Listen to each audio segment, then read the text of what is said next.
साल 2025 में दुनिया की नज़रें दो राजधानियों पर टिकी थीं, दिल्ली और मॉस्को। भारत के प्रधानमंत्री और रूस के राष्ट्रपति जब मिले तो ये कोई आम बैठक नहीं थी, बल्कि ये एक ऐसा कदम था जो आने वाले वक्त की ग्लोबल पॉलिटिक्स की दिशा तय कर सकता था। तो सवाल ये उठता है कि आखिर नरेंद्र मोदी और व्लादिमीर पुतिन मिले ही क्यों? मतलब ऐसी क्या जरूरत पड़ गई और ये मीटिंग इतनी ज्यादा सुर्खियों में क्यों रही? चलिए इस पूरी बात की तह तक चलते हैं। क्या ये सिर्फ दो पुराने दोस्तों की एक रूटीन मुलाकात थी, या फिर इसके पीछे एक बहुत बड़ा ग्लोबल दांव खेला जा रहा था जिसके नतीजे शायद पूरी दुनिया पर असर डाल सकते हैं? देखिए, भारत और रूस का जो रिश्ता है ना, वो कोई रातों रात नहीं बना है। इस मुलाकात के असली मतलब को समझने के लिए हमें दशकों पुरानी इस साझेदारी की कहानी को देखना होगा। भारत और रूस यानी कि पहले का सोवियत संघ, इनकी दोस्ती की जड़ें बहुत गहरी हैं। डिफेंस, एनर्जी, स्पेस, हर फील्ड में। 2010 में तो इसे special and privileged strategic partnership का दर्जा भी दिया गया। लेकिन आज की दुनिया बिल्कुल अलग है। जियोपॉलिटिक्स के समीकरण हर रोज बदल रहे हैं, ग्लोबल टेंशन है, आर्थिक दबाव है। ऐसे में दोनों देशों को लगा कि इस रिश्ते को एक नए सिरे से देखने का वक्त आ गया है। तो इस बड़ी बैठक का एजेंडा क्या था? मतलब बातचीत किन मुद्दों पर हुई? मोटे तौर पर कहें तो 3 बड़े पिलर्स थे: डिफेंस, एनर्जी और ट्रेड। सबसे पहले बात डिफेंस की। सच तो ये है कि भारत और रूस का सैन्य सहयोग ही इस रिश्ते की रीढ़ रहा है दशकों से। इस बार जोर था कि पुरानी डील्स को मॉडर्नाइज किया जाए, टेक्नोलॉजी का ट्रांसफर हो और एआई और एविएशन जैसे जो भविष्य के सेक्टर्स हैं उनमें मिलकर काम किया जाए। दूसरा बड़ा मुद्दा था एनर्जी सिक्योरिटी। हम सब जानते हैं कि दुनिया में पेट्रोल और गैस की कीमतें कैसे ऊपर नीचे होती रहती हैं। तो इसी उतार चढ़ाव से खुद को बचाने के लिए भारत के लिए रूस के साथ तेल, गैस और यहाँ तक कि सिविल न्यूक्लियर एनर्जी पर नए समझौते करना बहुत बहुत जरूरी था।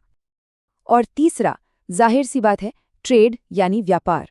दोनों देश ये चाहते थे कि उनकी आर्थिक साझेदारी और मजबूत हो, एक दूसरे के यहाँ ज़्यादा से ज़्यादा इन्वेस्ट करें और सामान का इंपोर्ट एक्सपोर्ट भी बढ़े।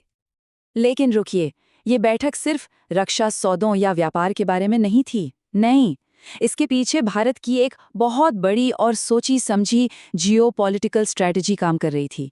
ये एक तरह की ग्लोबल चेस थी। देखिए, इस पूरी कहानी को समझने के लिए ना एक कॉन्सेप्ट को पकड़ना बहुत ज़रूरी है, और वो है स्ट्रेटेजिक ऑटोनॉमी। हिंदी में कहें तो सामरिक स्वायत्ता। अब ये सुनने में बड़ा भारी शब्द लगता है ना, पर इसका मतलब बहुत सीधा सा है कि हम अपने फैसले खुद करेंगे, अपने देश के हित को देखकर, किसी और के दबाव में आकर नहीं। और ये जो मुलाकात हुई ना, ये इसी सोच का एक जीता जागता सबूत थी। ये पूरी दुनिया को, खासकर वेस्टर्न देशों को, एक साफ साफ मैसेज था कि इंडिया अपनी फॉरेन पॉलिसी अपने हिसाब से ही चलाएगा। तो चलिए अब एक तरह से इसके फायदे और नुकसान को तौल कर देखते हैं। इस साझेदारी को मजबूत करने से भारत को क्या मिल सकता है और क्या खोना पड़ सकता है। एक पलड़े में है फायदे, और फायदे बिल्कुल साफ हैं। हमारी नेशनल सिक्योरिटी मजबूत होगी, तेल गैस की कीमतें काबू में रहेंगी और इकोनॉमी को भी एक बूस्ट मिलेगा। लेकिन सिक्के का दूसरा पहलू भी है, कुछ बड़े रिस्क भी हैं। जैसे कि कहीं हम रूस पर जरूरत से ज्यादा निर्भर तो नहीं हो जाएंगे, या फिर वेस्टर्न देश जैसे अमेरिका और यूरोप कहीं हम पर दबाव तो नहीं डालेंगे। और एक बहुत बहुत बड़ी चिंता है व्यापार का असंतुलन। ये चार्ट एक बहुत बड़ी चुनौती को साफ साफ दिखाता है। हम रूस से तेल, गैस और डिफेंस का सामान तो बहुत ज्यादा मंगाते हैं, लेकिन उन्हें जो सामान बेचते हैं वो उसके मुकाबले काफी कम है। ये जो ट्रेड इम्बैलेंस है ना, इसे कम करना इस बैठक का एक मुख्य लक्ष्य था। अच्छा, इन सब बड़ी बड़ी बातों का हम आप जैसे आम लोगों की जिंदगी पर क्या असर पड़ेगा? जरा सोचिए। अगर एनर्जी डील कामयाब होती हैं तो हो सकता है कि पेट्रोल डीजल की कीमतें कंट्रोल में रहें। अगर ट्रेड बढ़ता है तो छोटे कारोबारियों को नए मौके मिलेंगे, फैक्ट्रियों में नई नौकरियां निकलेंगी, और नेशनल सिक्योरिटी मजबूत होने का मतलब है कि हम सब ज्यादा सुरक्षित महसूस करेंगे। ये सब आपस में जुड़ा हुआ है। तो कुल मिलाकर इस मुलाकात को हम कैसे देखें? इसका असली मकसद सिर्फ एक पुरानी दोस्ती को निभाना नहीं था, बल्कि उसे आज की दुनिया की चुनौतियों और जरूरतों के हिसाब से एक नया रूप देना था, उसे रीडिफाइन करना था।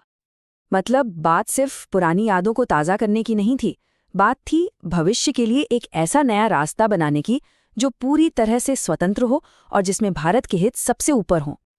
तो सबसे बड़ा सवाल अब भी वही है, इस तेजी से बदलती दुनिया में जहां हर कोई अपनी तरफ खींचने की कोशिश कर रहा है, क्या भारत अपनी स्ट्रेटेजिक ऑटोनॉमी को बनाए रख पाएगा? ये एक ऐसा सवाल है जिसका जवाब शायद आने वाला वक्त ही देगा।